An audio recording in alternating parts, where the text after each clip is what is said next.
You will never look at history the same way once you take this class. This class is going to blow your mind. I guarantee it.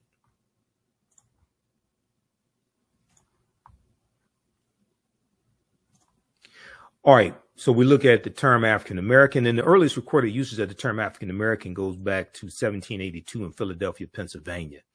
I talk about the pyramid principle, okay? Because when I teach with two of my teachers, Dr.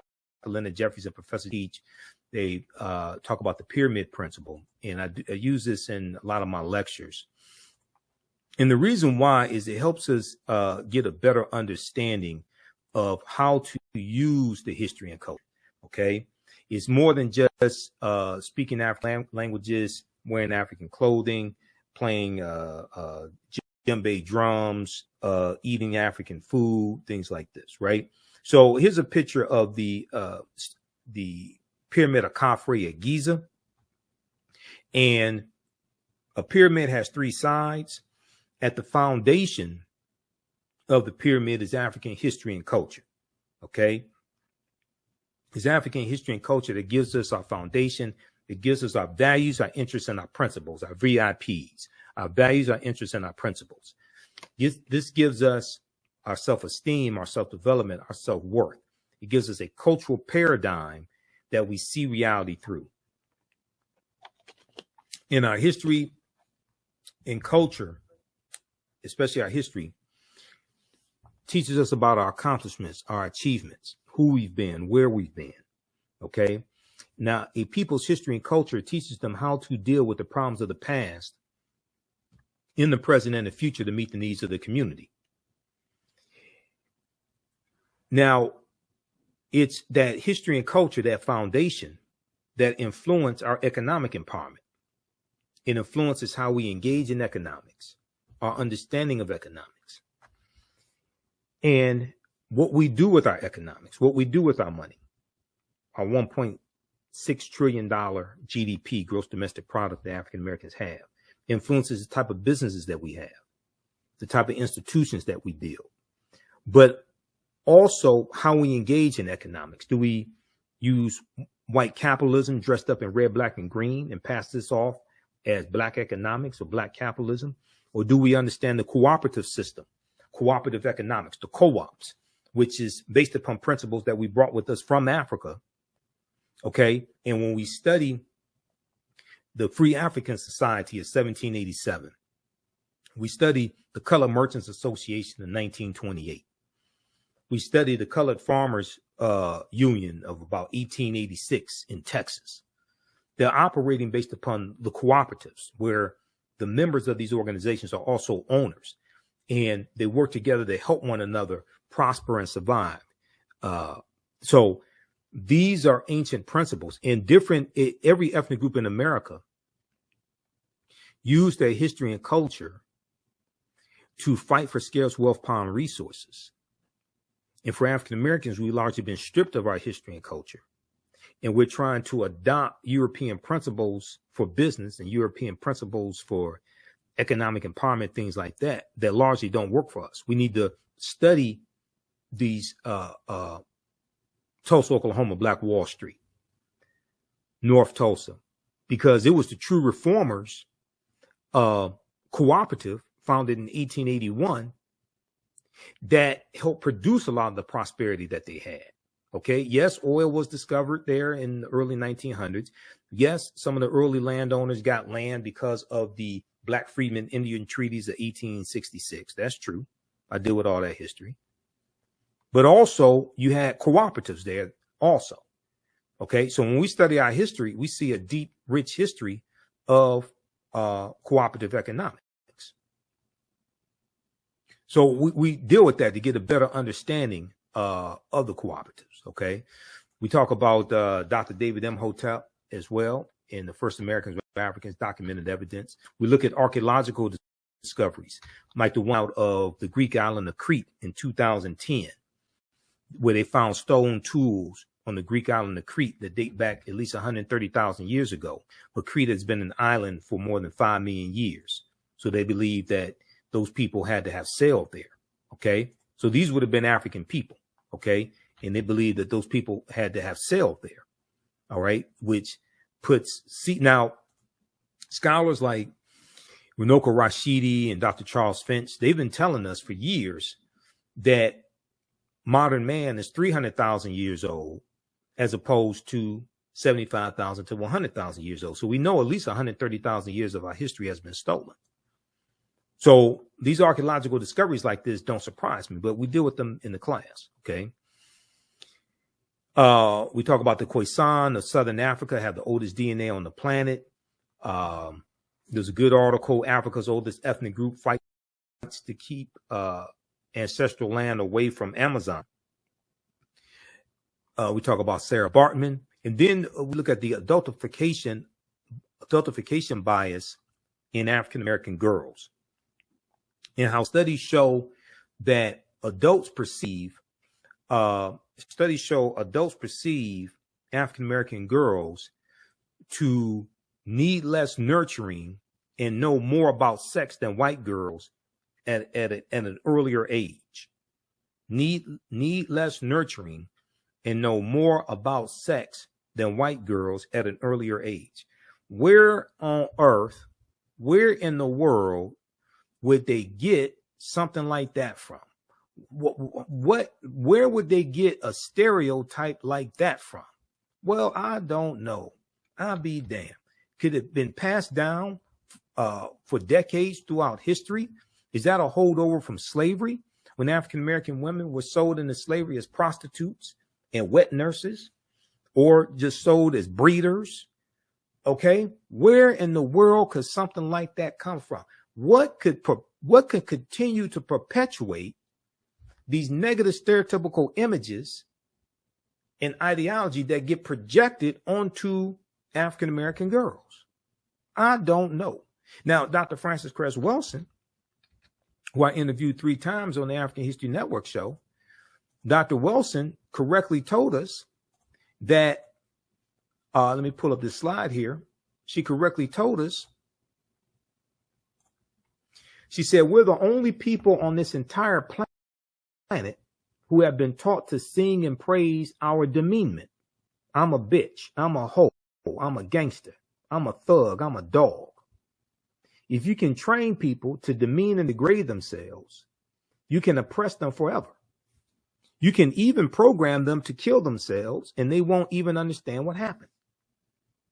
Now, unfortunately, I made the mistake of watching Megan Thee Stallion's performance at the Essence Festival 2023. Because on Hulu, if you have the Hulu streaming service, they had the Essence Music Festival prime time and they streamed it live on Hulu. They streamed it live on Hulu. So I saw the weekend. It started like 7 p.m. at night, Friday, Saturday, Sunday. So I watched different performances. Trina performed. I saw Janelle Monáe. I saw Lauryn Hill perform. I saw a number of different performances. Megan Thee Stallion came on. She was the last performance on Sunday. It was actually early Monday morning because she came on. I think she came on about 1 a.m., something like that.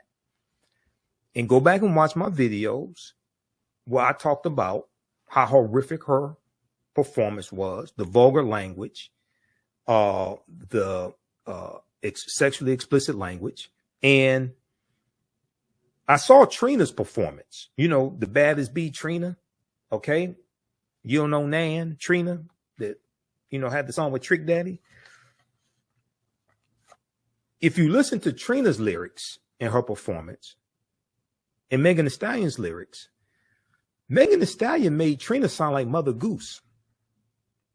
Megan Thee Stallion made Trina look like a Girl Scout.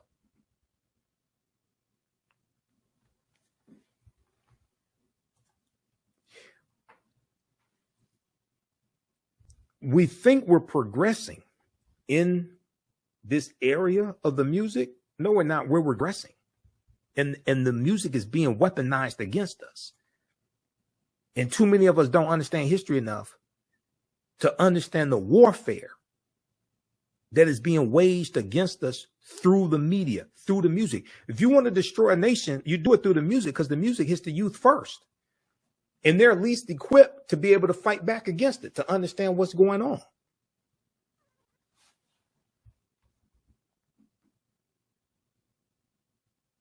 Read the article from okplayer.com. India Ari criticizes Megan Thee Stallion and Janelle Monáe for Sexual Essence Festival performances.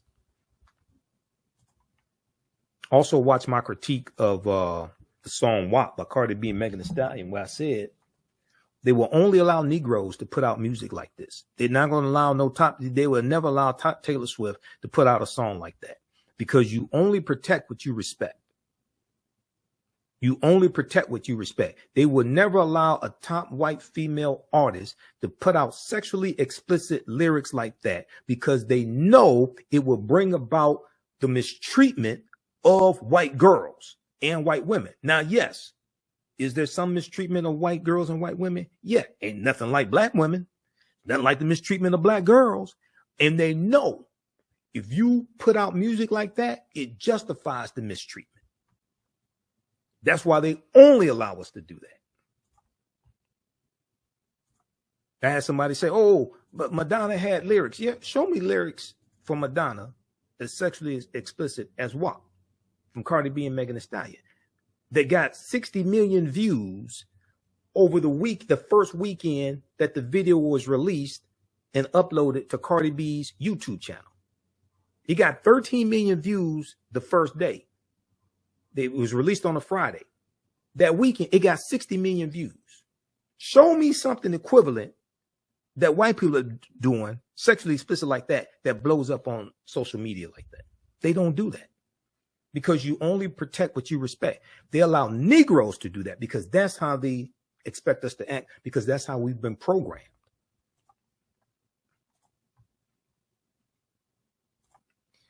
All right, now. So class number 3, we look at the study done with 130,000 years, the stone tools found on the Greek island of Crete 130,000 years ago. We look at the 2 lost Egyptian cities that we'll look at in the class. One is Tanis Heraklion, which was discovered it was revealed back in 2013. Tanis Heraklion, the lost city of Egypt. And it's believed that it sunk into the ocean about 1,200 years ago. The second one that we'll look at is called Dazzling Aten, and that was discovered just a few years ago. Dazzling Aten, another lost city of Egypt. We'll talk about the 17 pyramids that were found buried underneath Egypt in 2011. And what you're going to find is you're going to have civilizations built on top of civilizations, and they use infrared technology, infrared satellite that can look underneath the earth, and they discovered 17 pyramids buried underneath Egypt. Okay. Another fantastic archaeological discovery. So we look at also what are co-ops to get a better understanding of cooperative economics. So many people, talk about co-ops, but oftentimes they never clearly define what a co-op is. Now, Dr. Jessica Gordon-Nembhard probably wrote the best book, or at least one of the best, dealing with co-ops. The name of her book is Collective Courage. So this is one of the books we cite in the class. You don't have to buy any of these books to follow along in class. Collective Courage, A History of African-American Cooperative Economic Thought and Practice. And I interviewed Dr. Jessica Gordon-Nembhard back in 2014 because she was speaking here in Detroit. I interviewed her, and in the book, she gives example after example of example throughout our history of us using co-ops. And this is a part of history that is not talked about a lot. But what are co-ops? The Black cooperative movement has always been parallel to the Black liberation and civil rights movement. We've mostly heard about the political side of the movement, but you can't name a major Black political leader that didn't point to cooperatives as a pathway to freedom.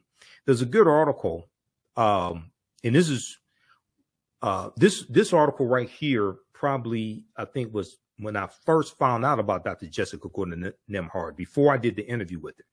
It's called Stop Saying Black People Don't Support Each Other Economically. This is from news1.com, June 30th, 2014. Okay. And it's Dr. Francis Cress Wilson. We see there was a resurgence of cooperatives when COVID-19 hit. Mutual aid networks find roots in communities of color. Amid the unfolding disaster of COVID-19 have been moments of generosity, whether it's people pulling together support for college students who've been tossed out of dorms, or collecting money to help restaurant workers, street vendors, and movie theater employees pay for their medicine, groceries, and rent. These mutual aid support networks, in which communities take responsibility to care for one another rather than leaving individuals to fend for themselves, have proliferated across the country as the pandemic turns lives upside down. The nonprofit organization Town Hall Project created Mutual Aid Hub to track all the various collective efforts when the coronavirus began its rapid global spread in March 2020. Back then, it counted only 50 mutual aid groups, but by May 2020, the number grew to more than 800 in 48 states, driven by what the hub's lead organizer, Shivani Desai, D-E-S-A-I, called a, quote, grassroots explosion of organizing, end quote, a grassroots explosion of organizing. Dr. Jessica Gordon Nembhard, author of Collective Courage, said Black mutual aid societies date back to the 1700s, like the Free African Society in 1787. Free Black Americans pooled resources to buy farms and land, care for widows and children, and bury their dead. Okay, and bury their dead. Many started credit unions, which is one of the oldest forms of cooperatives and still exists today. Credit unions, Alpha Kappa Alpha Sorority Incorporated, gained a lot of media attention in 2023 for starting a credit union. Many started credit unions when banks would not serve them. Sociologist and civil rights leader Dr. W.B. Du Bois wrote about enslaved Black Americans pooling money to buy each other's freedom. Okay, so this is in our history, and it comes from African culture. The African Union Society in Rhode Island was established in 1780 as the first Black mutual aid society on record, Dr. Jessica Gordon Nembhard said. The second was the Free African Society, which was founded in 1787 in Philadelphia by Richard Allen and Absalom Jones. And it was founded to provide aid to freed slaves who were denied resources by white institutions. One of the most famous examples of mutual aid are the Black Panther Party survival programs from the late 1960s, through which members distributed shoes, transported elders to grocery stores, offered breakfasts to children, and more. Okay, so this is in our history. Now, like I said, a people's history and culture teaches them how to deal with the problems of the past in the present and the future to meet the needs of the community. And what's happened is we've largely lost that history. We largely don't know that history of how we were economically successful in the past, even those who were freed during slavery, and how many of them were able to economically prosper. Okay. All right, so let me continue. All right, so we talk about Dr. Jessica Gordon Nembhard. We talk about this discovery, this dealing with DNA, Y chromosome in father of all humankind is 340,000 years old. Dealt with a man named Albert Perry in South Carolina who found his DNA traces back to an ancestor 340,000 years ago, about 338,000 years ago. We're older than we thought. New find pushes human origin back 100,000 years. This is the article from NBCnews.com. Now, when these archaeological discoveries take place, all the news outlets have these articles. NBC, ABC, CBS, MSNBC, CNN, NBC News. A lot of times, even Fox News has articles on this. Now, on cable news, you may only see 30 seconds to a minute, if that. But all these news outlets, you go online, they have articles on these archaeological discoveries. We talk about the African presence in Asia and the Khoisan, Sara Baartman, Dr. J. Baartman. Another discovery, mastodon skeleton found in California, dates back about 130,000 years ago. And the paleontologists are saying that the skeleton was smashed apart, and the way it was smashed apart had to be smashed apart by humans. Okay, now if that's true, that puts an African presence in California 130,000 years ago. Okay, so we talk about the native Africans, the Negritos, who were the first inhabitants of the Philippines, why the endangered African tribesmen in India shot dead an American missionary with an arrow. All right, that deals with the Sentinelese in the Andaman Islands, the Sentinelese. Okay, this is a remote group of Africans in the Andaman Islands. We look at an article that Dr. Runoko Rashidi wrote, Before Enslavement, Africans, Ancient Diaspora. He wrote this article for AtlantaBlackStar.com. I interviewed Runoko 6 times. So I share an excerpt of an interview I did with Runoko. I think it may have been my last interview with him, because we were trying to set up another interview before he passed away. Inside Egypt's 3,000-year-old lost golden city. That's the other lost golden city of Egypt that lost city of Egypt we look at.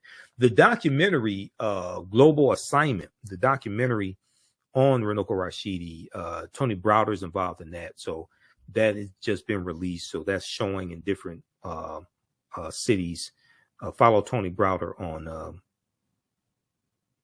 Facebook for more information on that. And then we talk about the judgment scene coming out of ancient Kemet as well, where we see the balance of the scales and the scales of Ma'at by Anpu or Anubis, the jackal-headed deity. We look at an excerpt from the First Americans were Africans documented evidence dealing with the Olmec heads in Mexico and the Mandinka Egyptian Olmec connection. There's an excerpt from the Rock Newman show, Black Egyptians Entered America 2,500 years ago. It was an interview he did with Tony Browder. And we deal with, way before Columbus, ancient Malayans from Mali sailed to the Americas. That was in 1311 AD. That was the year before Mansa Musa becomes emperor of the Mali Empire, which was 1312 AD. Okay.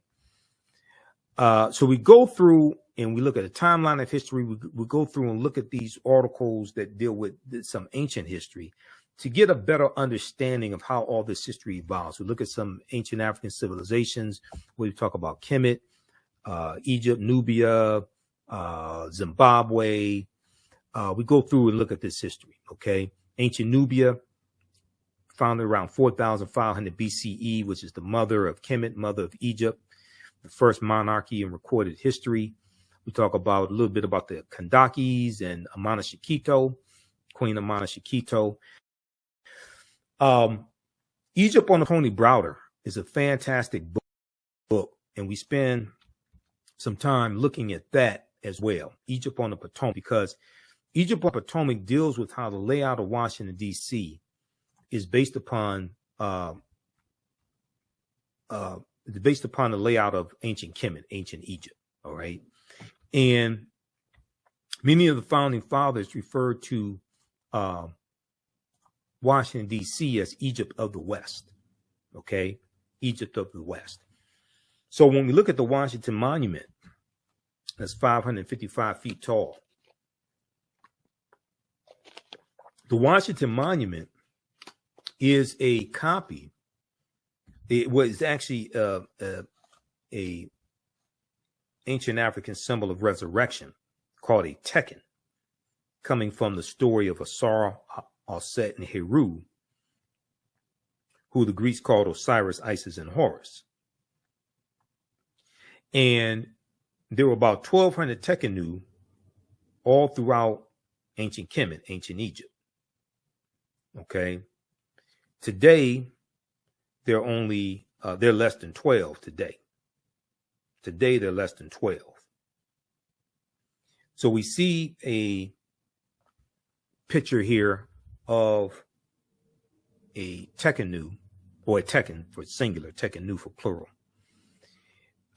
We see this here in Egypt, and we see that they've been taken to other cities around the world. Tekkenu from ancient Egypt, taken to cities around the world. London, England, New York City, Paris, France, as we see the ones here. There's a good article from face-to-faceafrica.com called Cleopatra's Needle, How 3 Ancient Egyptian Obelisks Ended Up in New York City, London, England, and Paris, France. And in this, an excerpt of the article says, ancient Egyptians called obelisks Tekkenu. Now you will see Tekkenu spelled a few different ways. And they were also used to tell the time in the past. They were also used to tell the time in the past. Their pinnacles were basically covered in gold to reflect the sunlight. Historians say that obelisks represented immortality and eternity, and their long structure helped connect the heavens and the earth. Currently, Cleopatra's Needle is the name given to 3 ancient Egyptian obelisks, one in New York City, one in London, England, one in Paris, France. However, they do not all come from one Egyptian site. Okay. The obelisks in New York and London are carved out of red granite from the quarries of Aswan, a major source of stone for Egyptian antiquities. The 2 obelisks were commissioned by Nesubiti or Pharaoh Thutmose III for the Temple of the Sun in Heliopolis near modern-day Cairo, with each weighing about 224 tons and 68 feet tall. Okay, so this is African culture taken around the world, but most of us don't associate it with Africa. We associate it with the people who are in those areas where it's taken. We think it's something that white people created. Oh, the Washington Monument. That's named after George Washington. We think it's something white people created. But the foundation of Freemasonry are the teachings from the ancient Egyptian mystery system. Okay? Now, here's a famous statue of Sara Baartman and Heru, who the Greeks called Osiris, Isis, and Horus. Sara, the father, is in the middle. And in the class we deal with, Heru being born of a virgin birth on December 25th. And where a lot of this stuff comes from. Okay? So that gets recycled and reinterpreted through various people's cultures over thousands and thousands of years. There are approximately 1,200 Tekkenu, or obelisks, built in ancient Kemet, but only about a dozen are found today, or less than a dozen are found today in Egypt. Many of the Tekkenu removed from Egypt are now in Istanbul, Turkey, London, England, Paris, France, Berlin, Germany, New York City, Rome, Italy, Vatican City, and elsewhere throughout the world. The Tekkenu are now called obelisks by their new owners, and few know their origin or that they symbolize the resurrection of the African king, Asar. Now, this is from page 17 of Egypt on the Potomac by Tony Browder. Tony's a friend of mine. I just interviewed Tony. That was March of 2023. We talked about the importance of Nile Valley civilization history. Okay. That interview got about over 50,000 views on our YouTube channel. My YouTube channel is Michael Imhotep, Imhotep. You can go check out that interview. This is a copy of Egypt on the Potomac right here. just bear with me because I have books all over the office. I need to get another bookshelf. This is Egypt on the Potomac right here. This is one of the books we use in the class. Once again, you don't have to buy any of these books. We show you excerpts on the screen. But this is an excellent book to get. Egypt on the Potomac, as well as Nile Valley Contributions to Civilization by Tony Browder. Okay. Now, when we look at Freemasonry, because we have to look at Freemasonry, we look at that in the class, in the relationship to ancient Egypt, ancient Kemet, the Nile Valley region of Africa. The word Mason is derived from the Latin words mass and sun. Mass and sun, S-O-N. Mason means child of light and expresses the desire to pursue light, which is a metaphor for the sun, which symbolizes knowledge. The term child of light, or sons and daughters of light, was first used to identify students who had completed 42 years of study in the temples of ancient Kemet. Many Masonic temples were modeled after the temples of ancient Kemet, places where light or knowledge was imparted in a series of steps or degrees. So the whole concept of going to institutions of higher learning and getting your credentials in a series of degrees, associate's degree, bachelor's degree, master's degree, PhD, that whole concept comes out of ancient Kemet, in the ancient Egyptian mystery system, out of the temples, where they went to study for 42 years. The concept of liberal arts, okay? And in Stolen Legacy by George G.M. James, he talks about the 7 liberal arts and the arithmetic and the logic and things like this. He talks about the quivium and the quadrivium, the trivium and the quadrivium, I think it is. But all that comes out of the Nile Valley region of Africa. We associate most of this stuff with Europeans. They learn from us. They learn from us. This is why, if you've seen any of my information dealing with the fight for what people call reparations, reparative justice,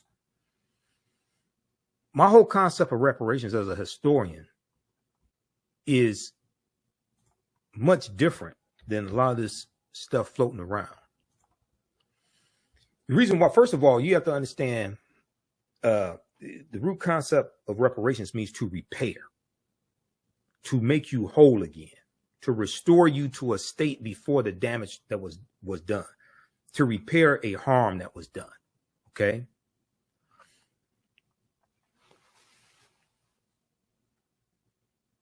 If we're talking about repairing the damage done to African Americans,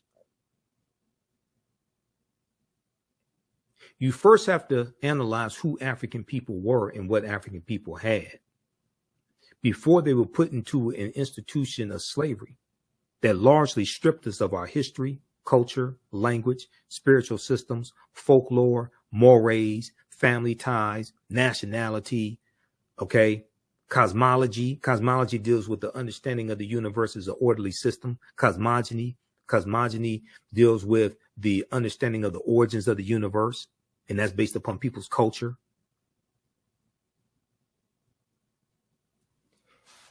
You have to analyze who we were before we were put into the institution of slavery and what we had. If you want to talk about repairing the damage of something, if you start the conversation with us already enslaved, stripped of those things, that means you don't understand that you don't understand.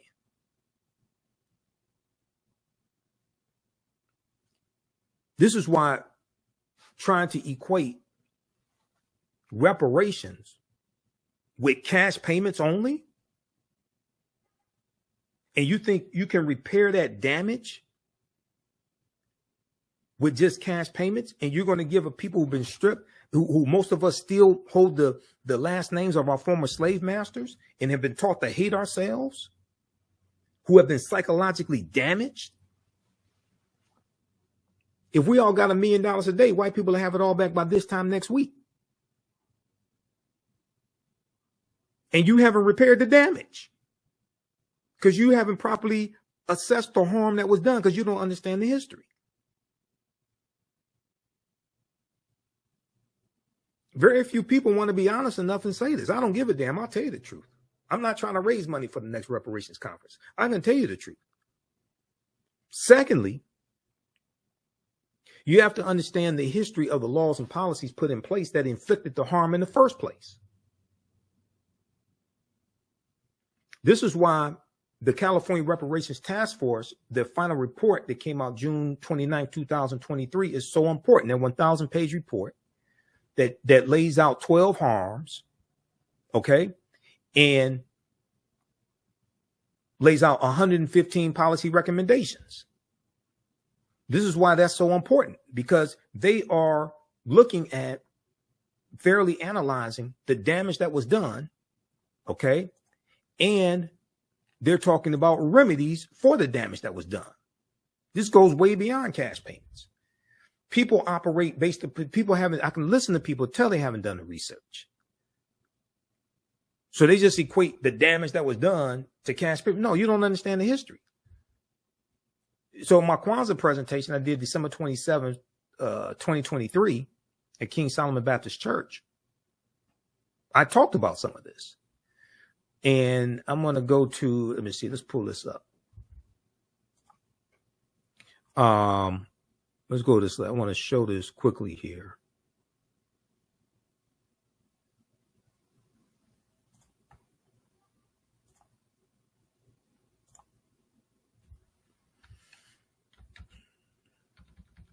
Because most people haven't read the executive summary. You read the 74-page executive summary, you get a much better understanding of this. I've read the executive summary. I read the executive summary of the initial report, the 500-page report. The California report highlights a history of moral and legal wrongs. Over 13 chapters and about 500 pages, the interim report's authors recount the moral and legal wrongs the American and Californian governments have inflicted upon their own Black citizens and residents, noting how slavery and subsequent discrimination have exposed Black communities to racial terror and political disenfranchisement, left them with inferior outcomes in health and wealth building, and neglected them and relegated them to segregated neighborhoods and schools. Now, California became a state in the Union in 1850. When they became a state in the Union, they abolished slavery.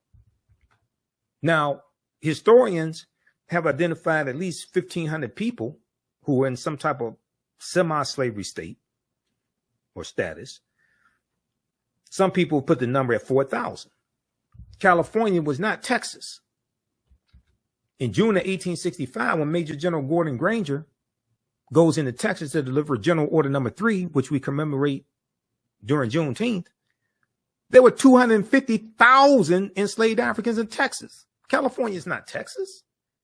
California's history is totally different than Texas.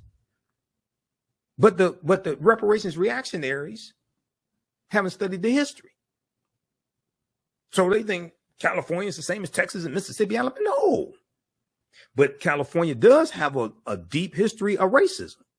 Okay? Racism, segregation, redlining, housing discrimination, political disenfranchisement, etc. So they lay out 12 harms here in their final report.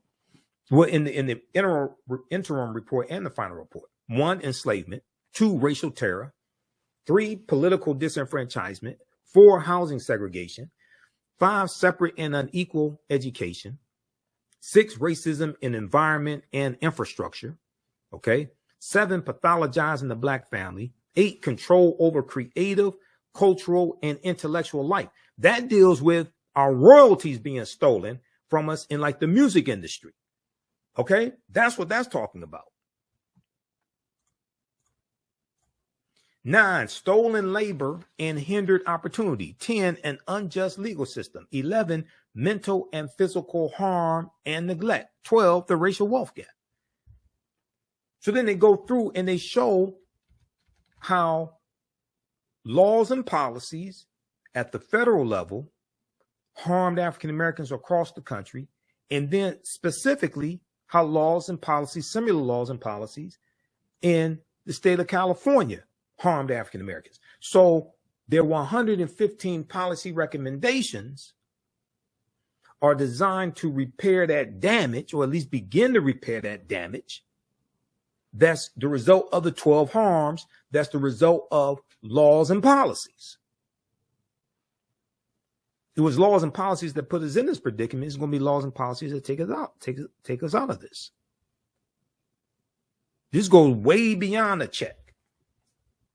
Because once you spend the money, the laws and policies are still in place, inflicting the harm. You haven't scratched the surface. This is what a lot of people don't understand. Now, ideally, some form of cash payments can be part of a comprehensive reparations package. Ain't no way in the hell. Understanding history and law, knowing the hell reparations should just be cash payments. You're not going to repair anything. And by this time next week, white people have most of that back. And the only thing you've done is stimulated their economy. And those laws and policies that continue to inflict the harm, that maldistribute wealth, power, and resources, those historical, those structural inequities, they will still be there. They haven't changed. But the Amazon website will crash every 10 minutes. The Mercedes-Benz showrooms will be empty. But the health disparities, maternal deaths of African-American women, 3 times more likely to die during pregnancy or pregnancy-related deaths, that'll still be there. When you look at us being discriminated against, when you look at the values of our homes and valued at $48,000 less than comparable white homes, which is a collective $156 billion, as the Brookings Institute documented a few years ago, that'll still be there.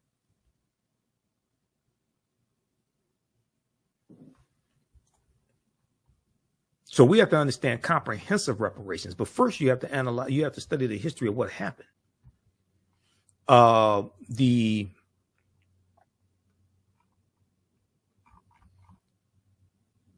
this is the interim report right here. This is the executive summary from the interim report. This Google California Reparations Task Force, it will come up. And then I have the link here also. You can go to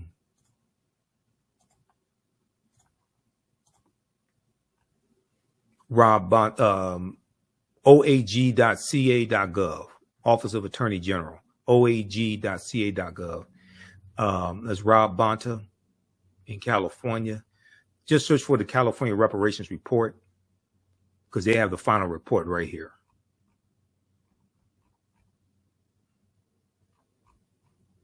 And then you can read the full final report. You can look at the executive summary. It's broken up into chapters, all of that.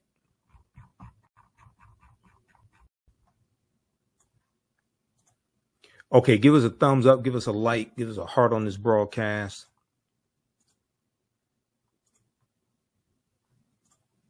Be sure to register for this 10-week online history course that I teach ancient Kemet, the Moors, and the Maafa. Understand the transatlantic slave trade, what they didn't teach you in school. So we talk about Egypt on the Potomac. I saw an interview that Tony Browder did on News One Now with Roland Martin back in 2015.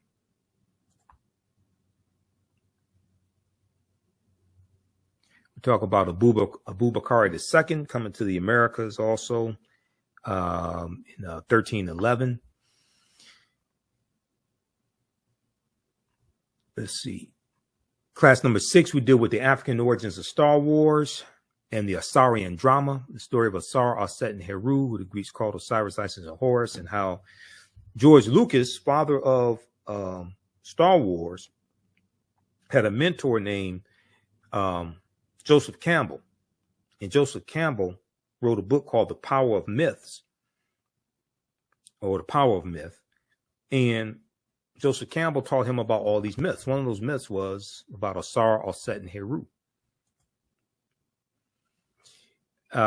We look at excerpts from Nile Valley Contributions to Civilization by Tony Browder and deal with the story of Asar, Aset, Heru, and the virgin birth. Heru being born on December 25th to the Virgin Osset. We talk about Benjamin Banneker as well, and the surveying of Washington, D.C., the Dogon tribe of Mali and Burkina Faso, who discovered the invisible star centuries before Galileo invented the telescope. And they talked about the Series A and Series B star systems. We look at an excerpt of an interview I did with Professor Kaba Hiawatha Khamenei dealing with the African origins of Star Wars and the Assyrian drama. Talk some about Queen Tia of the 18th dynasty, the wife of Imhotep III, mother of Akhenaten and grandmother of Pharaoh or Nasubiti King Tutankhamun. The relationship between Memphis, Tennessee, and Memphis, Egypt. Talk about the Druids in Ireland and how the Druids were practicing a watered-down version of the teachings from ancient Kemet, from ancient Egypt. And the Druids being killed by a British slave named Patrick, who became canonized as a saint. So in class 7, we talk about Hannibal Barca, and we know that Denzel Washington is going to portray Hannibal Barca, the Carthaginian general, in a movie directed by Antoine Fuqua, director Antoine Fuqua. I did a video about that. So we talk about Carthage. And Carthage is one of those African empires that Europeans try to claim as their own.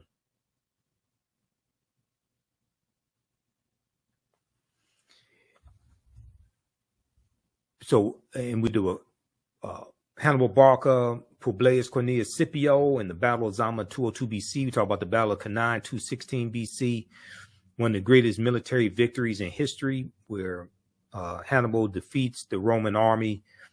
The Roman army has about 80,000 men. Hannibal has 50,000.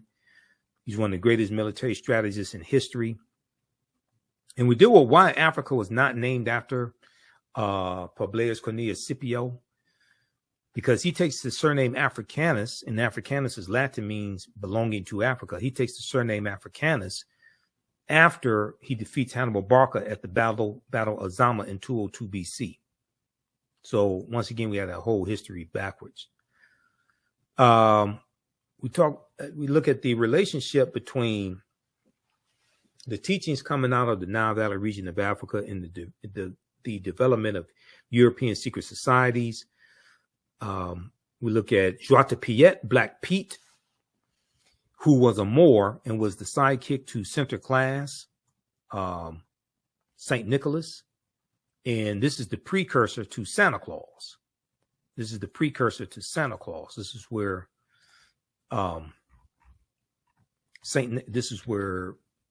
Santa Claus comes from, with the red and white outfit. Comes from Bishop Nicholas. Right here.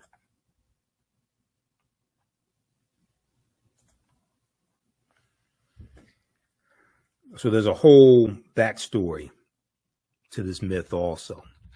So we deal with that. Let me pull up the slide. So we deal with this also in the class, because this it continues to show the influence of the African Moors. And in the Netherlands,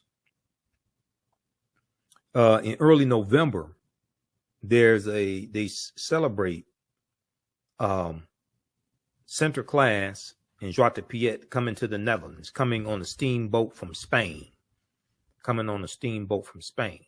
And we know it was the Iberian Peninsula, Spain and Portugal, where the Moors go in 711 AD, led by Tariq ibn Ziyad, and the Moors are going to conquer the southern portion of Spain.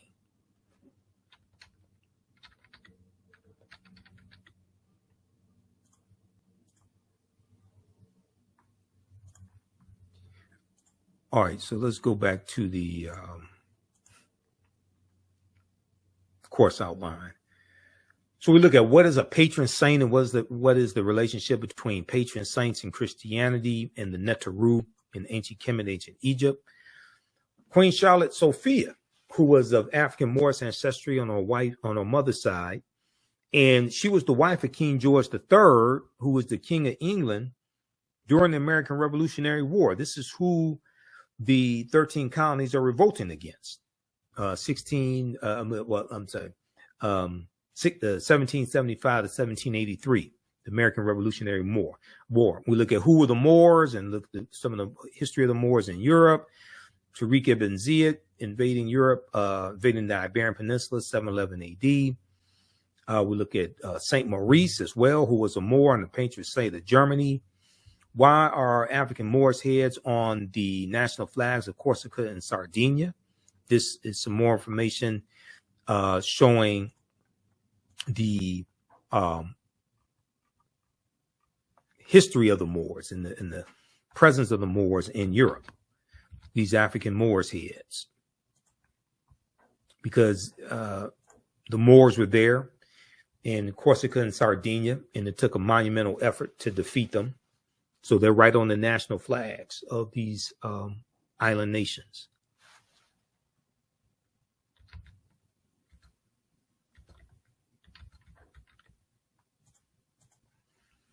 All right, going back to the course outline. So class number 8, we look at how did the Moors lose power in Spain? And one of the books we reference is Golden Age of the Moor, edited by Dr. Ivan van Sertima. I have that book around here somewhere. Oh, right here. Golden Age of the Moor. One of the best books dealing with the history of the Moors during the medieval time and in Europe. Golden Age of the Moor, edited by Dr. Ivan van Sertima. Dr. Jose Pimenta Bay is one of the baddest scholars on the history of the Moors. He has a essay in here. Ranoko Rashidi has an essay in here as well. So we talk about the Crusades some, and the first Crusades, 1096 AD. Who were the Knights Templar? And the Knights Templar are important because they were taught by the African Moors. And they learn some of the teachings from ancient Kemet, ancient Egypt, become very powerful. Okay. We look at excerpts from Christopher Columbus and the African Holocaust, Slavery and the Rise of European Capitalism by Dr. John Henrik Clark. Because like I said, Columbus is crucial to understanding the expansion of the transatlantic slave trade. Okay. And we look at where Columbus goes on his 4 voyages. He never comes to the land that we call the United States of America. The closest he comes here is Cuba, which is 90 miles away, about 90 miles away.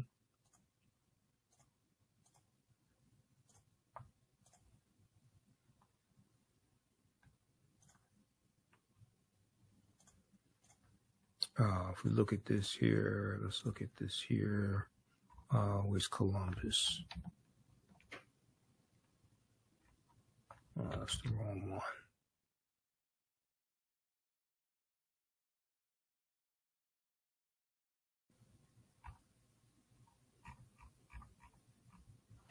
Right here, Cristobal Colon. Cristoforo Colombo. Okay. When we look at where he goes on his 4 voyages, and if you go to history.com, official website of the History Channel, and just search for Christopher Columbus, it will show you where he went. He never came to the land we call the United States of America. August 3rd, 1492, he set sail. That's his first voyage. Set sail on the Nina, the Pinta, and the Santa Maria. He goes into the Bahamas, which he calls San Salvador. He goes into Cuba and Hispaniola.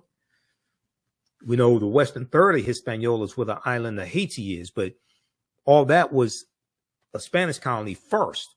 And in 1697, the French are going to take over the western third of the island of Hispaniola. And they're going to name it Saint Dominique. But those Africans are going to have a revolt, okay, and call it Haiti, which we call Haiti. Second voyage, September 1493, goes into the West Indies and Boricuan, Puerto Rico, which we call Puerto Rico today. It goes to Jamaica, 1494, conquers all that territory.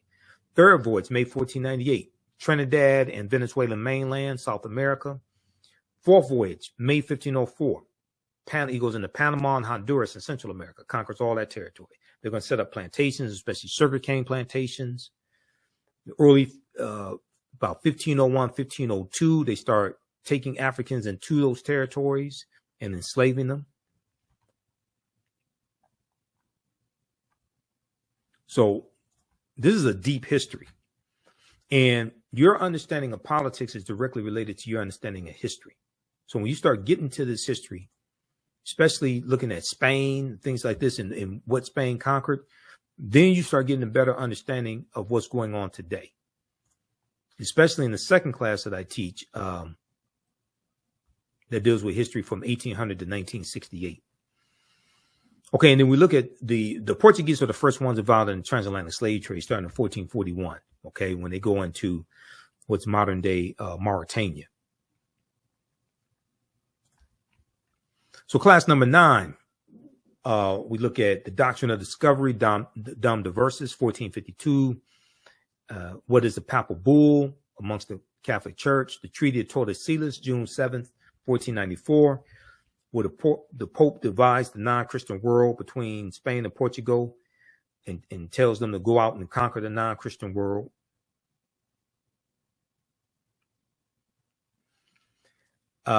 We look at Spain begins to take African slaves into the Caribbean islands around 1502. King Charles V and the Asiento de Negros. Okay, King Charles V and the Asiento de Negros of 1518, because you can't understand the expansion of the Atlantic slave trade without understanding the Asiento. And oftentimes people talk about the transatlantic slave trade and don't mention the Asiento. Okay, that's Spain. And this was a license that the Spanish crown gave to slave traders to supply Spanish colonies with enslaved African people. What was the middle? We look at what was the middle passage of the transatlantic slave trade to get a better understanding of that. And there was an essay that Dr. Maleficenti Asante wrote in 2010, rebuking and refuting Dr. Henry Louis Skip the Truth Gates, as one of my teachers, Dr. Leonard Jeffrey, calls him, because oftentimes he skips over the truth. Dr. Henry Louis Gates Jr. And it deals with Gates is wrong about the African involvement in the slave trade, because Gates wrote this op-ed for the New York Times in 2010 called Ending the Slavery Blame Game. And he makes the false argument that Africans were as equally culpable for the transatlantic slave trade as Europeans, which is totally false. That's a lack of understanding of history. So this is an excellent article by Dr. Maleficenti Asante, who coined the term Afrocentricity back in the 1980s. We look at the role of insurance that insurance companies played in slavery. When did the first African come to America that we know of by name? That was probably Juan Garrido in 1513 in Florida. Comes into Florida with the Spanish conquistador Juan Ponce de Leon. Bacon's Rebellion of 1675-1676 in Virginia, and how it planted the seeds of race-based slavery, but also planted the seeds of racism that we still see evident today. To understand what's going on today, you have to understand Bacon's Rebellion. You understand Bacon's Rebellion and those that group of about 500 rebels who were being exploited on the tobacco plantations in Virginia, and how they unite. You have enslaved Africans, free African Americans, white indentured servants, poor whites, and they realized that they were all being exploited by the same people. Okay, and they had a rebellion, and in December of 1675, they burned down the town of Jamestown, Virginia. December 1675, they burned down the town of Jamestown, Virginia. Okay, now I don't know if this was the inspiration for the song, the roof is on fire. We don't need no water, but it very well could have been. And there's a good article from Britannica.com, the history of the idea of race, the history of the idea of race.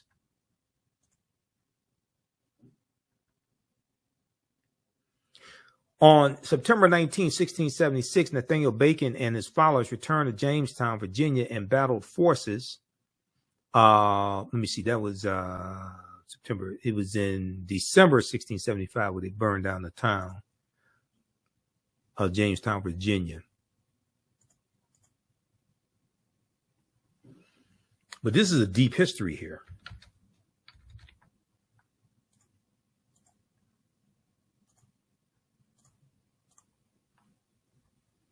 We deal with did African Americans own slaves and why?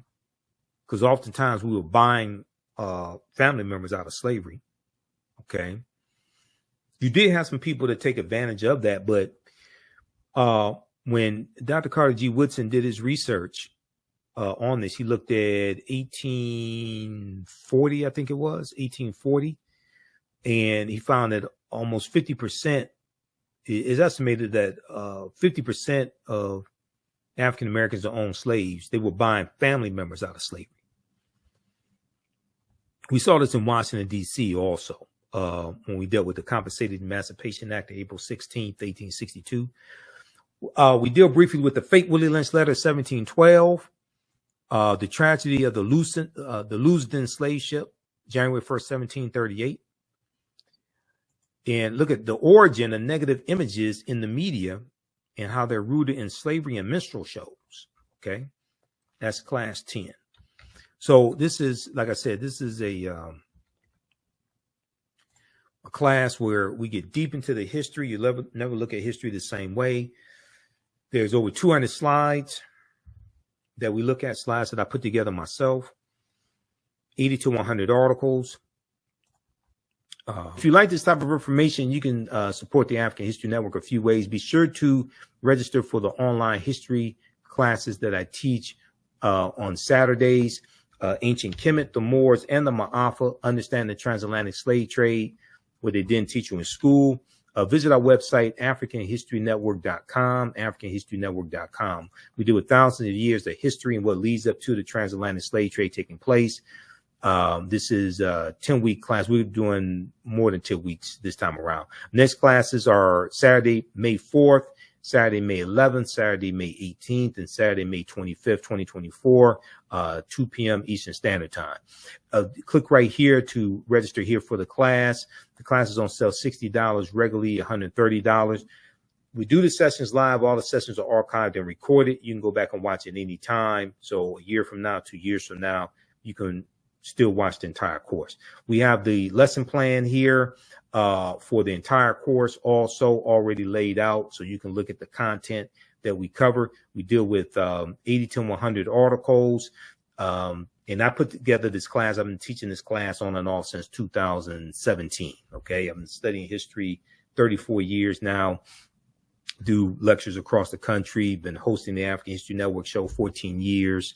But we look at, there's over 200 slides that I put together, 80 to 100 articles that we'll go through and look at. The 15 books that we reference. You don't have to buy any of these books to follow along in class. I'll show you excerpts of the books on the screen usually. And we'll look at video clips of interviews I've done with historians like Professor James Small, Professor Kabahai Wafa-Kamene, Anthony Browder, who wrote Nile Valley Contributions to Civilization, which is one of the books we use in the class, Runoko Rashidi, who wrote Black Star, The African Presence in Early Europe, which is another book that we use in the class, okay? So you can register for this. This content is PG-13. You can use this information with your children as well. Visit our website, AfricanHistoryNetwork.com. AfricanHistoryNetwork.com. Okay. And we'll post the link here. The link's in the thread of this broadcast. And you can support us through PayPal and Cash App, $the AHN show through Cash App, $the AHN show through Cash App, and through PayPal, paypal.me/the AHN show. So we have the information right here on the website as well. This is our official Cash App account, $the AHN show, SHOW. When you go to it, it'll say Michael and show my picture there. These are fake African History Network Cash App accounts here that have been stealing money from us. There are a few other ones out there I've identified. I'm still trying to get them shut down. You can click right here on our link and it shows our QR code, okay, for Cash App. This helps us stay on the air, keep doing the research, pay some of the bills. etc. Upgrade equipment, take care of what needs to be done. All right. So look, hopefully you learned a lot today. Register for this course. You can use this information with your children. Like I said, the content is PG-13. It's not overly graphic. I don't do a lot of cursing or anything like that. But you're going to learn so much in this class. This is a great time of the year to start learning this history and take this information with us throughout the year. Okay. All right. So thanks for joining us today. Share this broadcast on your social media platforms. Follow us on our Facebook fan page, The African History Network, our YouTube channel, Michael Imhotep, our Instagram page, The AHN Show, our other social media platforms. Remember, right knowledge corrects wrong behavior. It's not over till we win. Wakanda forever. We'll talk to you next time and see you.